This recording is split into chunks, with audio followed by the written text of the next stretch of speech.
Option আছে, সেই service থেকে যেতে পারবেন। সার্ভিস, এই যে সকল সার্ভিস, আপনার এই ল্যাপটপের যত সার্ভিস আছে সেগুলো পাবেন, অথবা ডেস্কটপের যে সার্ভিসগুলো আছে সেগুলো পাবেন।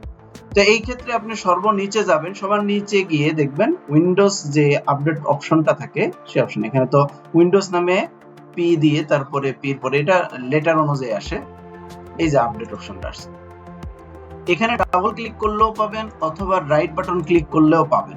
এখন আপনি দেখেন এখানে যদি আমি ডাবল ক্লিক করি তাহলে দেখা যাচ্ছে এখানে লগ অনের একটা অপশন আছে, রিকভারি একটা অপশন আছে, ডিপেন্ডেন্সি একটা অপশন আছে। তো আপনি স্টার্টআপ টাইপ, আপনার টাইপটা কি ধরনের করতে চাচ্ছেন, ডিসেবল করবেন এখান থেকে ডিসেবল করতে পারবেন, স্টপ করবেন এখান থেকে স্টপ করতে পারবেন।